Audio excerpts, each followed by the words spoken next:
Hey guys, it's Dave. We are right in the heart of Paperwhite and Amaryllis bulb season, at least here in the Northern Hemisphere where I live. It's a tradition we used to do every single year, and we bought this home, did it once, and it, I guess, just kind of fell off. Well, I was recently at my local nursery and saw some Paperwhite bulbs, and I thought, now is the time to respark that tradition, starting today. Here are my Paperwhite bulbs. I will assume this is the most common variety, Ziva. They weren't marked, but my guess is if you're buying these at a big box store or even at my local nursery, that's what we're gonna get. That's what's sold. They're the ones that are really tall and very fragrant. It's divisive. Some people, like us, think it's a really pleasant smell, if incredibly potent. Other people describe it as smelling like cat pee.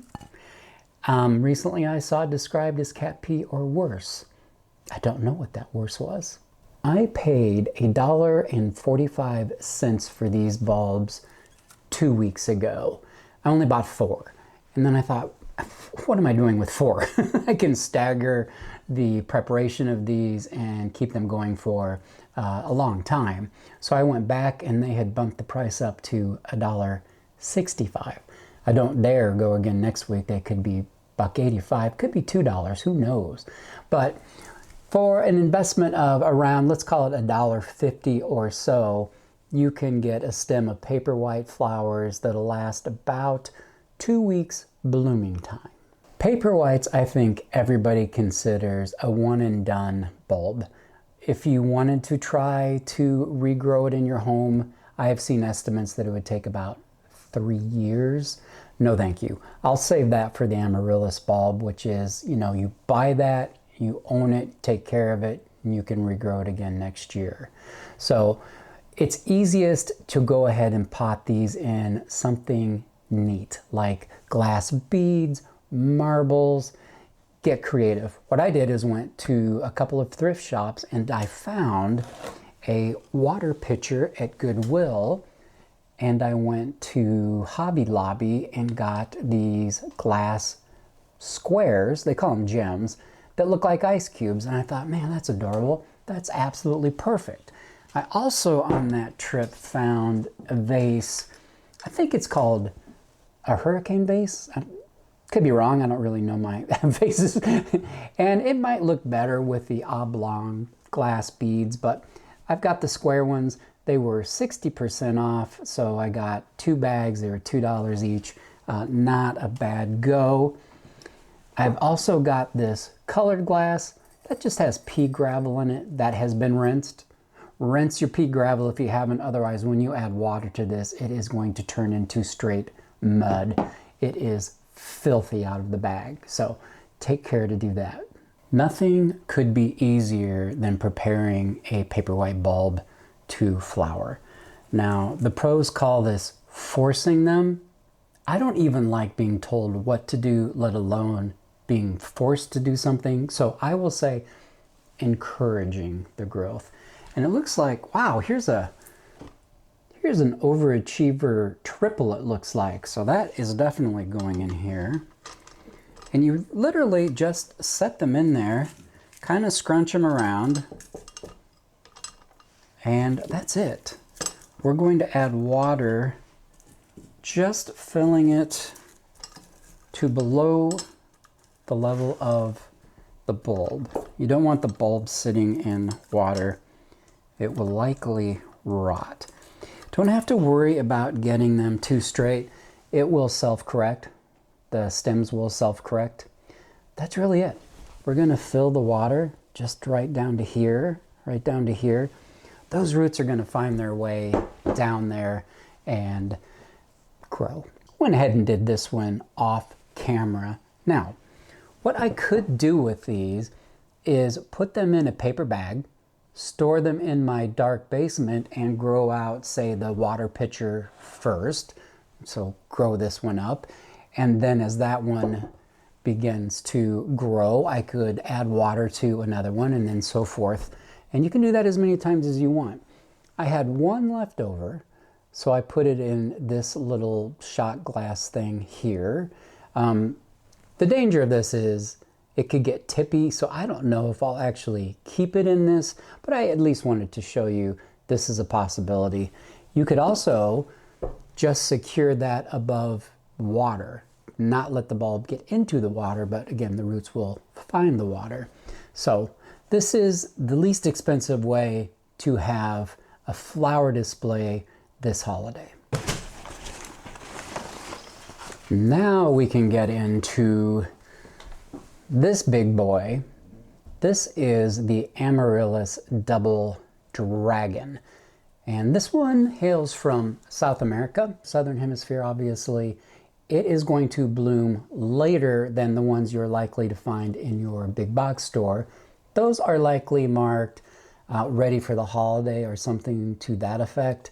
Plant them now, they'll be ready for Christmas.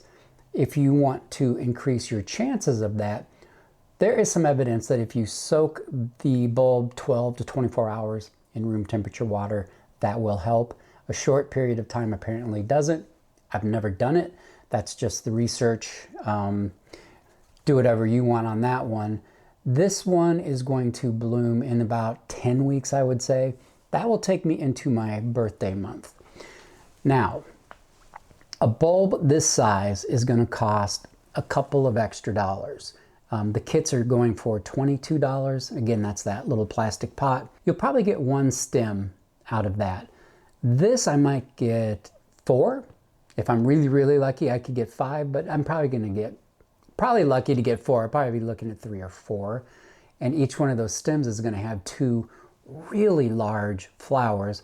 They bloom sequentially. So I'll have a set of flowers open for a very long time and then another set, another set. So there'll be weeks of flowers. This will take me into spring. Then I'll take it outside after the possibility of our last freeze has happened, which it could be July the way Iowa sometimes goes. And I'll let those leaves soak up the sun, put all kinds of energy back into this bulb, put it into the basement for, I don't know, 8 weeks or something like that.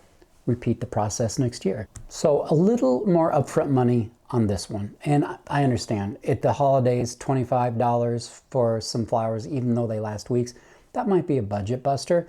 But if you can, this will give you flowers for many, many, many, many years if you take care of it. And I think that's a good investment. And it's certainly a better investment than cut flowers. And you know what they get around the holidays for those. I'm going to use a terracotta pot, and that's cocoa coir and some perlite. Take care not to damage the roots. I'm sure that is common sense, but what I'm going to do is just kind of, I think I put a little too much in here, kind of spin this around a little bit like that, like I'm doing a fork full of spaghetti. Kind of nestle it in there. So what they suggest is about 2/3 of the bulb being covered in substrate, leaving 1/3 per the tag uncovered. And yes, I did the math on that, and that indeed 2/3 and 1/3 is the entire bulb. So well done, Amaryllis bulb growers. And this is lightly moistened. I'll water it in a little bit more.